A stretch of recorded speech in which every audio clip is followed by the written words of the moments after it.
Halo Sobat Mekatro, welcome back di channel Teknik Mekatronika yang selalu up to date dengan teknologi masa depan. Video kali ini bakal ngebahas sesuatu yang bikin kepala kita berasa di tahun 3000-an, yaitu robot otonom. Nah, lu penasaran kan? Jadi, apa sih sebenarnya robot otonom? Gampangnya gini guys, robot otonom ini kayak bisa mikir sendiri gitu. Dia bisa kita suruh kemana aja dan tahu jalannya, dan nggak perlu kita kendaliin terus-menerus. Nah, teknologi ini juga udah diaplikasikan pada mobil tanpa pengemudi sampai robot yang bisa bantu-bantu di rumah gitu. Semuanya bisa jalan sendiri, keren kan? Beberapa negara maju udah menerapkan robot otonom ini guys. Misalkan Singapura udah punya taksi tanpa sopir. Kemudian Jepang punya robot barista yang bisa seduh kopi dengan presisi. Amerika dan Cina udah pakai robot pengantar di jalan-jalan kota mereka, jadi gantiin kurir gitu. Terus negara kita bagaimana nih? Nah, kira-kira cocok nggak ya robot otonom diterapkan di negara kita? Coba deh kalian tulis di kolom komentar. Nah, gimana sih sebenarnya cara kerja robot otonom ini?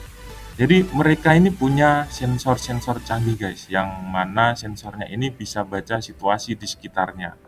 Mereka juga punya otak buatan yang super pintar dalam bentuk mikrokomputer. Dan tentunya mereka mempunyai kemampuan belajar ya, atau disebut dengan machine learning. Jadi si robot otonom ini kalau kita ajari terus, dia makin lama makin jago. Nah, pertanyaan penting nih buat kita ya, orang Indonesia, bisa nggak sih kira-kira kita mengembangkan teknologi kayak gini? Jawabannya tentu bisa. Tim teknik mekatronika udah mengembangkan teknologi ini sampai generasi yang kedua. Generasi pertama kita namain robot Agna. Robot ini kita bangun pada tahun 2019 dan berfokus pada kemampuan mapping, yaitu memetakan lingkungan sekitar robot. Jadi dia cuma melihat kondisi di sekitar dirinya, begitu ya guys. Robot ini dibekali dengan lidar sensor sebagai indera penglihatannya. Lalu, sebagai otaknya, dia dibekali dengan mikrokomputer Raspberry Pi 4B.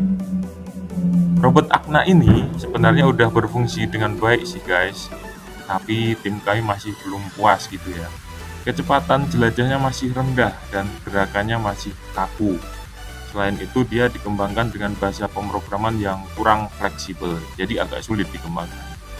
Nah, kemudian tim teknik mekatronika memutuskan untuk membuat robot generasi kedua yang kita namai Turtlebot.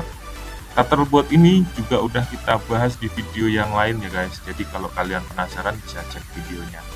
Oke, balik lagi ke Turtlebot. Robot generasi kedua kita ini dibuat dengan fokus pada kecepatan jelajah, fleksibilitas, dan kemampuan menghindari rintangan serta membuat rute baru.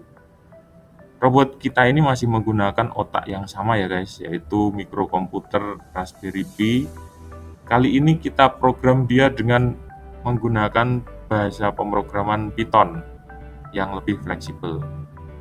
Modifikasi besar juga kita lakukan pada bagian mekanik, seperti penggunaan roda omnidireksional dan rangka yang lebih ringan, namun kuat. Hasilnya, Turtlebot memiliki kecepatan jelajah yang lebih tinggi dan fleksibilitas bergerak yang bagus. Tapi guys, cepat puas itu bukanlah sifat dari tim kita. Nah, kita masih punya mimpi nih untuk mengembangin robot otonom generasi yang ketiga ya guys.